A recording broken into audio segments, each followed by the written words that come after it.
Kita tahu undang-undang PDP, perlindungan data pribadi.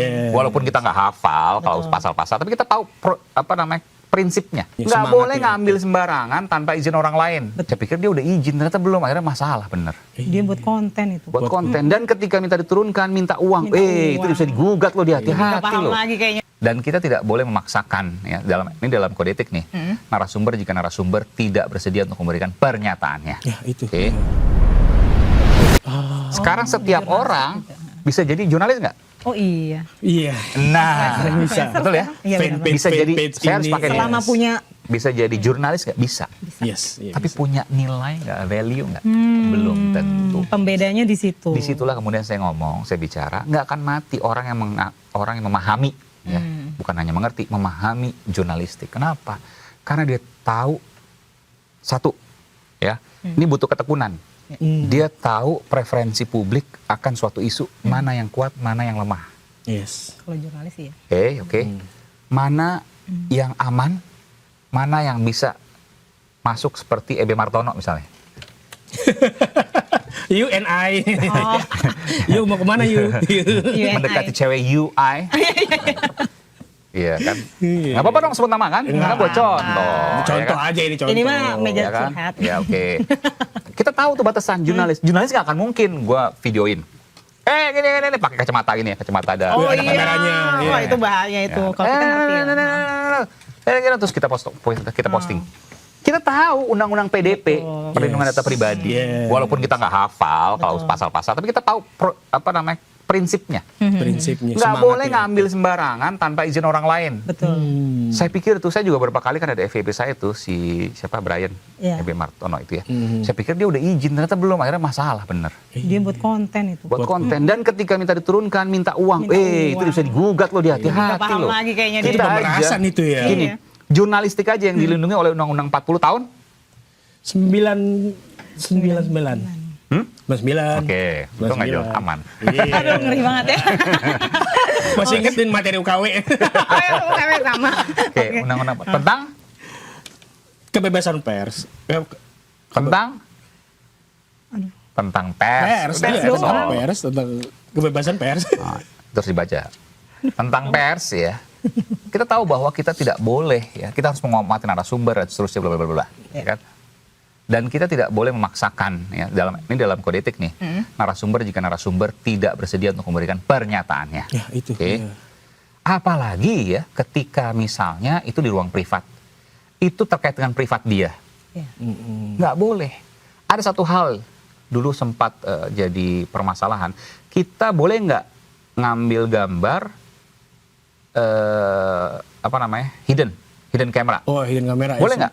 Jurnalis boleh nggak? Ini jurnalis kita bicara. Kalau untuk kepentingan Publik boleh, benar. Boleh, Syaratnya itu. Meskipun nanti itu akan di-challenge juga kepentingan publik yang mana, kepentingan publik sebesar apa gitu kan.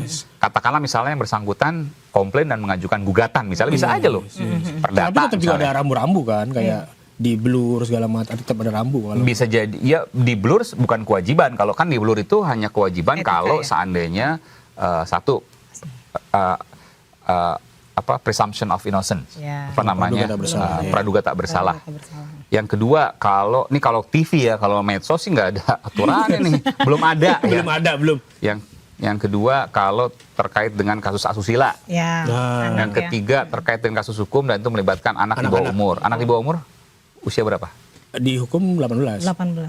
15 ke bawah. Batasannya 18. Iya, batasan 18. Kalau dulu kan kita mikir 17 dapat KTP udah dewasa. Sekarang enggak. Ada dua sebenarnya. Jadi orang boleh nikah itu di tahun usia 17 yang dianggap bukan boleh nikah, maksudnya mendapatkan KTP dan dianggap dewasa itu hak-haknya tahun umur 17, usia 17, tapi masih dianggap anak ternyata itu. Sekarang 18. Ya, suruh nunggu setahun dulu kalau anak 17 tahun ya.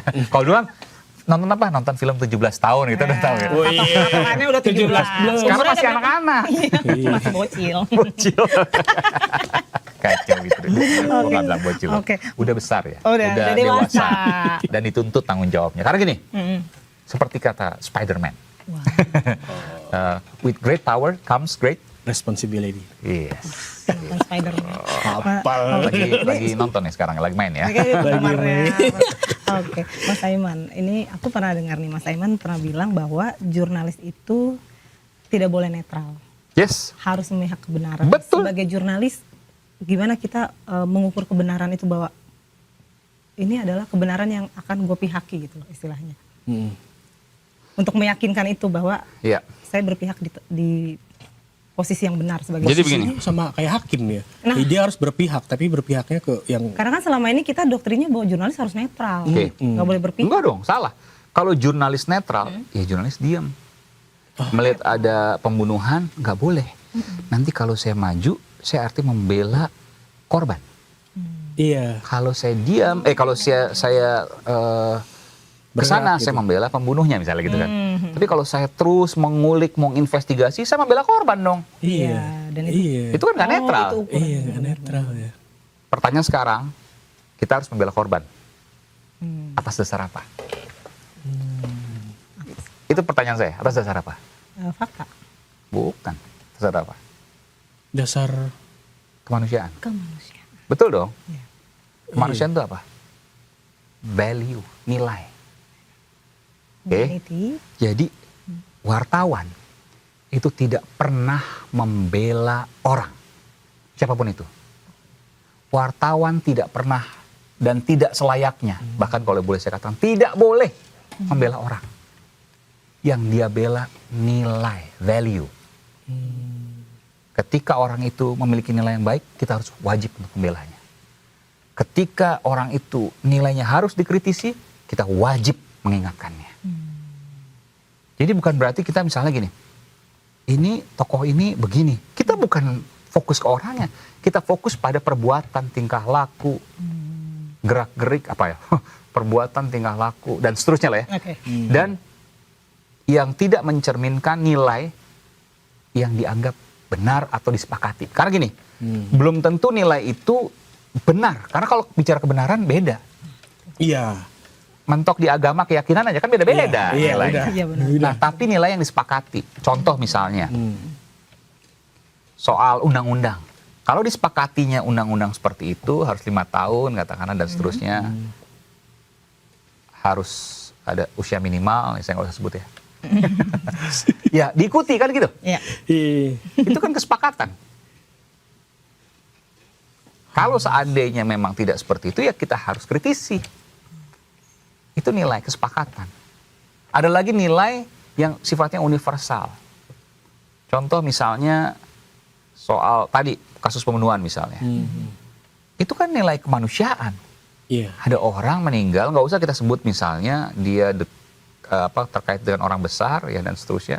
Tapi dia siapapun itu ketika dia meninggal ya kita wajib untuk mencari tahu apakah dia karena sakit, Iya. apakah karena diracun, Apa tidak wajar? ya tidak wajar diracun karena keluar mulutnya keluar busa dan seterusnya misalnya. Lalu kemudian kalau memang misalnya tidak wajar itu karena ada indikasi diracun, katanya potasium lah segala macam. Apa motifnya dan seterusnya itu wajib kita kejar. Termasuk juga soal misalnya kebenaran, ijazah. Nah, kalau kasus Tidak ada ijazah gini loh, gimana nih? wartawan, jurnalis tidak ada yang haram untuk dibicarakan Oh. selama dia berpihak pada nilai.